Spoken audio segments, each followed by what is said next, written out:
So you find yourself out of work, you're struggling to find a job, and you're thinking, right, what do I do to be able to get a job? Well, what I want to do is go through the 5 things that I would do if I was looking to get a job, and I would make sure I do these, and this would give me the best chance of securing employment as soon as possible. The first thing I would do is have a clear objective about what I'm going after and a basic strategy for it. I think the biggest mistake that people make is when they're in a position where they're out of work or they're looking for work, they get a little bit desperate, and that's understandable. You're under pressure at the time. The first thing is, if you can understand what type of job that you're probably likely to get, you have to be realistic about where you are, and that should narrow down the kind of jobs that you're going after. And you might think, well, I need to apply maximum amount of jobs to give myself the best chance. I'm telling you now, that's a bad idea, and I will go through in this video why it's a bad idea. But point 1 being, understand the type of jobs that you are likely to get. Get real about it. It might not be the type of job you exactly want at this point or anything, but understand what you're likely to get at the moment and have a strategy about trying to go for those jobs. The second thing is going to be your shop window. So what I mean by your shop window, we're going to have 2 forms of presentation for your shop window if you're looking to get a job. The first one's going to be your CV. Now, you might think the obvious thing to do is, right, well, I'll go through my CV, I'll put my job history down on it. Really, all it does is it just gives me a bit of a basis of the experience I've got. If you're new in your career, you might have quite a sparse CV. If you're very experienced in your career, you might think, I don't know, how do I present all these jobs? What do I put on there? It's a lot of data, 1 page, 2 page. You want to bear in mind, firstly, that your CV itself is a shop window, but it should be, if you want an efficient CV that's really going to work for you, it is aimed specifically for a certain job that you're going after. But what you don't want to do is then have one CV that's going to fit all, because it's not going to stand out. If you're applying against other people, what is a hiring manager going to want to see on a CV? Well, if the CV says, I am specifically looking to get into this type of job, and you've applied for that type of job, and that's the first thing they see on there, going to be honest, you tend to have your CV read then. They'll tend to more likely want to call you up, even if you don't have the experience, because it gives some form of credibility to why you applied for that particular job. Most CVs are incredibly generic. People don't take any time to bother doing this, and they completely overlook the opening personal statement section. Your personal statement section at the beginning of your CV should be your objective of what you're looking for. Now, you might have sat there in the first point earlier on and think, well, I want probably 3-4 different types of jobs. I might, if I'm starting out, I might want an entry-level role, maybe something on the side, a retail job. You might be a little bit more experienced and are trying to diversify in the field that you're in. Maybe the industry that you're in is taking a bit of a downturn, so you need to transition. But you might have identified 3 or 4 different types of jobs that might be good for you. Well, you probably then want to have 3 or 4 different types of CVs for that, all catered basically towards appealing to a hiring manager looking at that CV going, he is specifically or she is specifically looking for this particular type of job. That there is going to be the first point of your shop window. The second part of the shop window is getting a LinkedIn profile.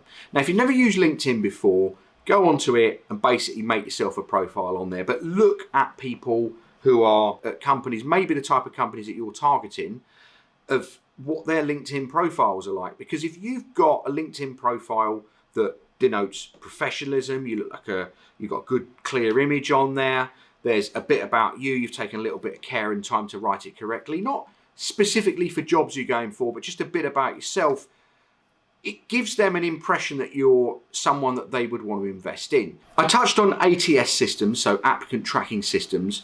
These are systems that hiring companies will use, but you want to make sure with your CV that they are keyword friendly, not just to applicant tracking systems, but to Google and to job boards. You see, what happens these days is you'll have a lot of companies either using AI or AI tools to be able to find CVs and search for you, or they'll have automatic tools that will be sieving the different job boards or wherever your CV is to try and then send them CVs that it thinks are going to be right. What you want to do is make sure that if your CV has the right keywords for the type of jobs that you're going for on it, the right job titles, the right experience, the right qualifications, the right skills, you are more likely to be one of those people that finds its way in inboxes. If your CV is just random, it doesn't have the detail on it, there isn't the keywords, you're not going to be in a good spot, okay?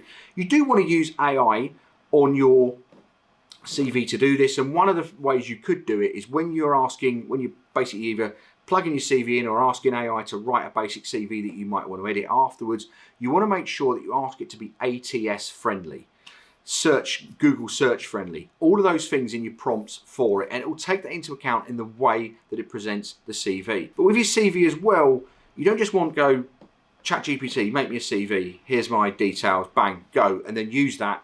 You want to go back through and make sure it's correct, because you will probably need that human element, that extra touches. Plus a hiring company, imagine it, you see CVs all day, you can tell what ones are written by AI and what ones aren't written by AI. If it just looks like someone just had their CV written by AI and they haven't put any care into it, why are they going to bother giving you a call? They might think someone else who's put a little bit of personal touch, a bit of extra detail on there.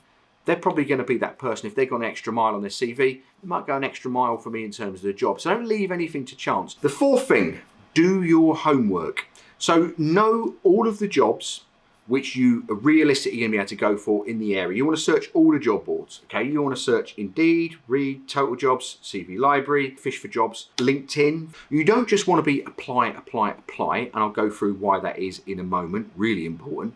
You want to make sure that you're narrowing down the right type of jobs that are going to be right for you. And this isn't just about a job that you think you're going to get, because if you go after any old job that you could just go and get, and you're only in it for a month, or you hate the job after 5 minutes and you're looking for another job, your CV is going to start to show a few different employers on it. Your career history is going to show that.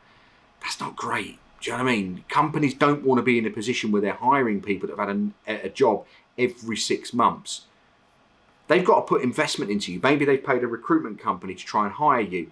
Even if they haven't and you've applied directly, they've still got to pay for training for you, probably put you through courses. They might have to accept that you're going to make them a loss for a period of time. If your CV says you jump job to job to job every 6 months, serious companies, the good ones, the ones that you're actually going to enjoy, that are going to look after you, they're not going to want to hire you. The type of companies that take people on it that have had job after job after job every 6 months are the type of companies that most people don't want to work for. The final point I'm going to make is be proactive but not desperate. It's really easy when you're in a position where you're out of work and you're looking for a job to get a bit desperate. And I've been there, I've been out of work before. I can completely sympathise, and you become that person who's applied for 400 jobs. And you see it on social media all the time. I applied for 1,000 jobs and I got one interview. I'll go by why this is a really bad idea. Remember me saying earlier on about applicant tracking systems and job boards? Well, in the data age that we live in now, all of this stuff is tracked. So imagine it. If you're a recruitment company or if you're a job board and you have access to all this data and everything like that, and you're an employer and you can see all this data, and you can see that Joe Bloggs has gone and applied for 400 jobs randomly everywhere, does that strike you as someone who's specifically interested in a job that you are recruiting for? Because they're not going to take into account that you're desperate, you need to pay your bills. They understand that. But what they're going to take into account is going, this person looks high risk. They look like someone, if I gave them a job, great, brilliant, but then they'll use me as a stepping stone to go and find the job that they actually want afterwards. It presents risk. It looks desperate. That's not someone that you're going to want to go and pay tens of thousands of pounds for in wages.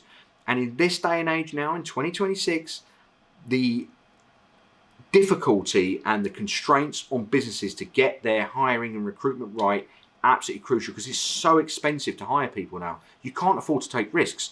So if you've got 50 people applying for your job and you happen to be one of those people who's applied for 400 jobs and someone else, it says, has applied for 3, all of the same types of jobs that they're specifically looking for, who do you think they're going to want to interview? The proactive side of it, the correct way about this, is if you spot a job you like, I would go on all fronts to make sure I try to make contact. If it's a recruitment company, I'd make sure I speak to the recruiter and I'd let them know, look, serious, I'm not looking to waste your time, I'm genuinely interested in this job. Likewise, if you're applying for a company directly, I'd be on LinkedIn, I'd connect with them on LinkedIn, I'd message them on LinkedIn, I'd call the company up, I'd try and get the email account of the hiring manager, I'd contact the hiring manager directly. I want everything to make sure that that hiring manager knows that I'm interested in that job and I'm genuine. If you've got 50 applicants and you're a hiring manager and someone's messaged you specifically about the job and they've sat there and then sent you an email or tried to give you a call as well, you're going to remember who that person is. When you come to doing your shortlist of your 4 or 5 people you're going to interview,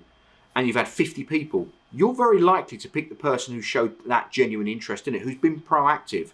That, for me, massively important. Because if you do that, you secure interviews all over the place. And once you're in front of people, you'll give yourself several options. If you've secured yourself 4 or 5 interviews, you're going to get one of them. Hopefully this video helped. And if you have any ideas for videos, or you want to see it, or you have any questions on this, do put them in the comments below. If you like the video, give us a like. And if you haven't subscribed to the channel, make sure that you do.